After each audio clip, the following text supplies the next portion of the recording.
لہٰذا ان لوگوں کے درمیان رہتے ہوئے ہی ہمیں کچھ ایسا بیچ کا راستہ اختیار کرنا پڑتا ہے کہ ہم معاشرے میں لوگوں کی تنقید کا نشانہ بھی نہ بنیں اور اپنے آپ کو نقصان سے بھی بچا سکیں۔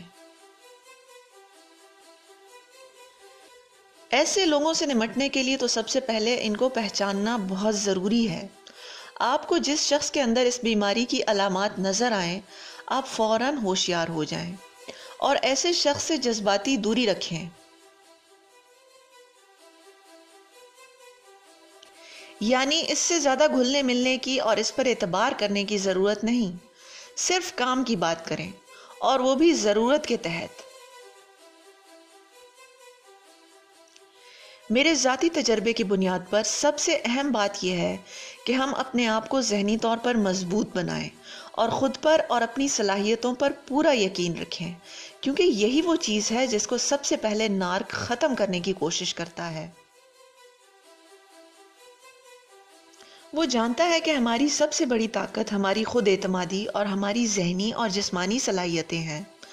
ہمیں ان کے بارے میں شک کا شکار کر کے یہ دراصل ہم سے ہماری طاقت چھیننا چاہتا ہے تاکہ ہمارا دفاع کمزور ہو سکے اور یہ آسانی سے ہمارا استحصال کر سکے۔ لہٰذا جب آپ کو ایسے شخص سے واسطہ پڑے تو سب سے پہلے یہ بات یاد رکھیں کہ یہ شخص محض ایک کمزور انسان ہے جو ایک مصنوعی شخصیت کے سہارے دنیا کو متاثر کرتا ہے اور لوگوں کو مروب کرنے کی کوشش کرتا ہے۔ یہ بات یاد رکھیں کہ اللہ نے آپ کو بے شمار صلاحیتوں سے نوازا ہے، اور اگر آپ خود پر یقین نہ کھوئیں تو کوئی بھی آپ کو اپنے اشاروں پر چلا کر آپ کا نقصان نہیں کر سکتا۔ آپ کی اصل طاقت آپ کے اپنے ہاتھ میں ہے۔ اگر آپ اپنے آپ کو کسی ایسی صورتحال میں پائیں جہاں نارک نے آپ کے لیے بہت سے مسئلے کھڑے کر رکھے ہیں تو خود کو یاد دلائیں کہ یہ محض عارضی ہے اور یہ وقت بھی گزر ہی جائے گا۔ نارک آپ کے کمزور رد عمل اور ڈرے ہوئے تاثرات سے اپنے لیے طاقت کا احساس اخذ کرتا ہے، یعنی آپ اس کے سامنے جتنی کمزوری دکھائیں گے وہ اتنا ہی شیر ہوتا جائے گا۔ لہٰذا سب سے پہلے اپنی حرکات اور چہرے کے تاثرات پر قابو پائیں، خاموش رہیں اور یہ تاثر دیں کہ آپ ہرگز پریشان نہیں ہیں۔ آپ کا اعتماد ہی اس کے خلاف سب سے بڑا ہتھیار ہے۔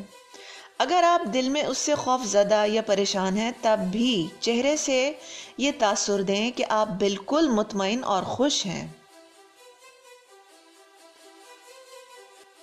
ایسا شخص عموماً ہر ایک سے مقابلے کرتا ہے، خود کو دوسروں سے برتر جتانے کی کوشش کرتا ہے اور ہر بات کا کریڈٹ لینے کی کوشش کرتا ہے۔ یقیناً یہ آپ کے لیے ایک تکلیف دہ صورتحال ہے، لیکن تھوڑے سے صبر سے آپ اس کے چنگل سے نکل سکتے ہیں۔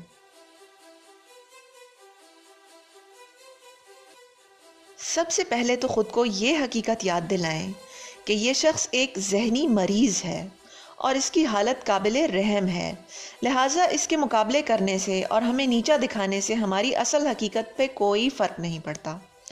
ہم اپنی جگہ پر ایک مکمل انسان ہیں، ہمیں احساس کمتری کا شکار ہو کر اپنا دفاع کرنے کی ضرورت نہیں اور نہ ہی کسی بحث میں شریک ہونے کی ضرورت ہے۔ اگر یہ شخص سفید جھوٹ بولے تو اس کے جواب میں جذباتی ہوئے بغیر آرام سے سچ بیان کر دیں۔ اس کی بات کی نفی کرنے کی ضرورت نہیں، نہ ہی اس کی طرف دیکھنے اور اسے مخاطب کرنے کی ضرورت ہے، بلکہ اس وقت جو لوگ وہاں موجود ہیں صرف ان سے مخاطب ہوا جائے اور سچ بات بیان کر دی جائے۔ اس شخص سے نظریں ملانے کی بھی ضرورت نہیں، اس کو مکمل طور پر نظر انداز کر دیں۔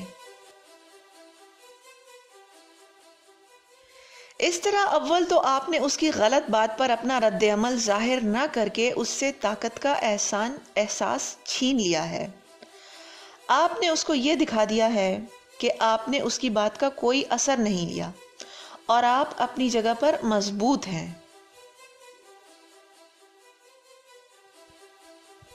دوسری بات یہ کہ آپ نے اس کو نظر انداز کر کے اسے وہ توجہ دینے سے انکار کیا ہے جو اس کے لیے آکسیجن کا درجہ رکھتی ہے۔ اس سے اس کا غصہ تو بڑھے گا اور وہ آپ سے دشمنی بھی اختیار کرے گا، مگر آپ کے ذہنی سکون کے لیے یہ ضروری ہے کہ آپ اپنی طاقت اپنے پاس رکھیں اور کسی اور کو اپنی زندگی سے کھیلنے نہ دیں۔ اس موضوع پر لکھی جانے والی تقریباً ساری تحریروں اور کتابوں میں یہی درج ہے کہ نارک کی انا کو ایسے نہ اکسایا جائے، مگر جو لوگ اس کی بدسلوکی کا شکار ہوتے ہیں وہ جانتے ہیں کہ کبھی کبھار جب وہ حد پار کر جائے تو اسے اپنی حد میں رکھنے کے لیے ایسا کرنا ضروری ہو جاتا ہے۔ ایسا کرنا ہماری اپنی کھوئی ہوئی عزت نفس کو بحال کرنے کے لیے بھی بہت ضروری ہے، ورنہ ہم بے بسی کے احساس کے ساتھ ڈپریشن کا شکار ہو جائیں گے۔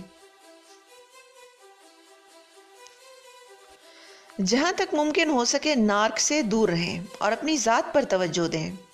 اپنے آپ پر اعتماد قائم کریں، اپنے قریبی دوستوں کا ساتھ حاصل کریں، اپنے سوشل سرکل یعنی جان پہچان کے لوگوں کے ساتھ تعلقات پر محنت کریں، ان کو اپنا اصلی صاف کردار دکھائیں تاکہ جب نارک آپ کی کردار کشی کی کوشش کرے تو لوگ اس کی جھوٹی باتوں کو تسلیم کرنے سے انکار کر دیں۔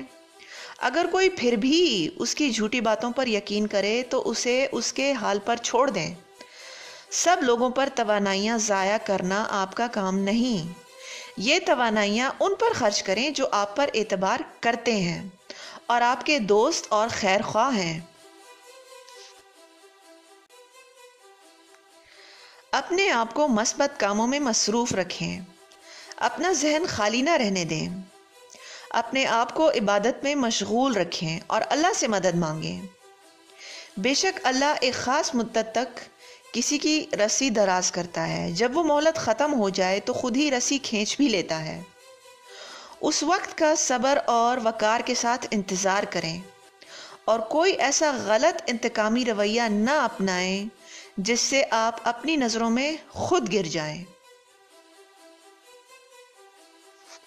امید ہے کہ اس ویڈیو سے آپ کے حوصلے بلند ہوئے ہوں گے اور آپ کے لیے آسانیاں پیدا ہوئی ہوں گی۔